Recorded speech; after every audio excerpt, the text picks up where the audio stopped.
कलुआ नाम का एक भालू गांव के बाहर वाले जंगल में रहता था।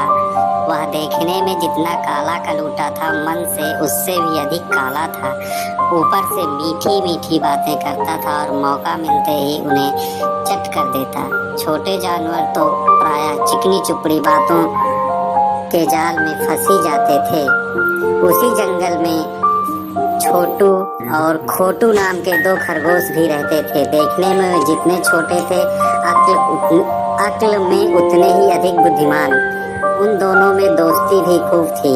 दिन भर दोनों मिलकर उछल कूद मचाते और खेलते रहते। बातों ही बातों में कलुआ भालू का जिक्र आ गया। सच खोटू, इस कलुआ के बच्चे ने तो छोटे जानवरों का जीना हराम कर दिया है।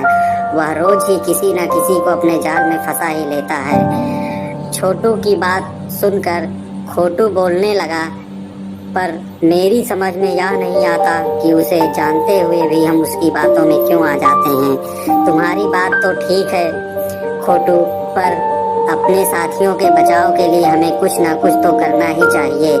लेकिन छोटू, हम कर भी क्या सकते हैं? हमें उस भालू को ऐसा सबक सिखाना चाहिए कि वह जीवन भर याद करे।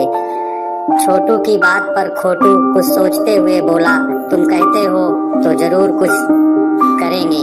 इसके बाद दोनों मित्र छलांगे लगाते हुए चले गए। एक पेड़ के नीचे बैठे वे सुस्ता रहे थे, तभी कलुआ भालू की आवाज उनके कानों में पड़ी। उस समय छोटू ने सोचा कि यदि वे भागने की कोशिश करें तो शायद कलुआ भालू उन्हें दबोच ले। इसलिए वह बातें बनाते हुए बोला, अरे कलुआ दादा, आप यहाँ घूम रहे हो, वहाँ गुफा में विचित्र जीव देखने नहीं गए?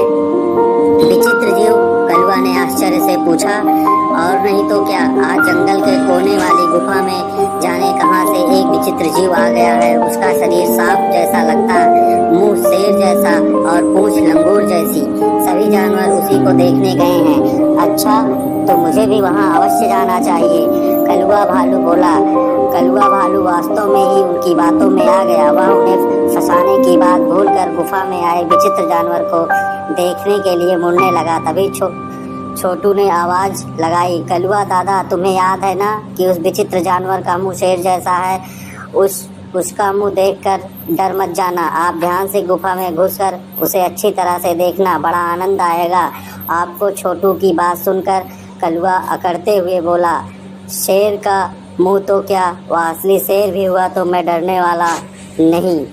इतना कहकर कलुआ भालू विचित्र जानवर को देखने की उत्सुकता में गुफा की ओर चल पड़ा। उसी समय खोटू और छोटू खरगोश भी दौड़ते हुए दूसरे रास्ते से गुफा के पास पहुंचकर छिप गए। थोड़ी देर बाद कलुआ भालू गुफा के पास आया। इधर उधर झांककर गुफा के अंदर जाने लगा। सामने ही शेर का मुंह देखकर वह मन ही मन सोचने लगा कि वास्तव में ही वह विचित्र जानवर होगा। बिना किसी झिझक के वह अंदर जाने लगा। कुछ ही क्षणों बाद कलुआ भालू गिरता पड़ता गुफा से बाहर की ओर दौड़ता आ रहा था। बेचारे के शरीर पर कई जगह गहरे घाव थे। काहो कलुआ दादा, देख लिया विचित्र जानवर? छोटू ने पूछा तो खोटू भी बोल पड़ा, अब तक तो तुम बातों में फंसाकर छोटे जानवरों को मारते थे, आज तुम खुद भी बातों के जाल में फंस ही गए। कलुआ भालू की दोनों टांगें इतनी बुरी तरह घायल हो गई थी कि अब वह ठीक से चलने लायक भी नहीं रहा था। असल में जंगल के कोने वाली गुफा में कुछ समय पहले ही एक शेर रहने लगा था। कलुआ भालू को इसकी जानकारी नहीं थी। उसी का लाभ उठाकर खोटू और छोटू खरगोश ने उसे यह सबक सिखाने की सोची थी।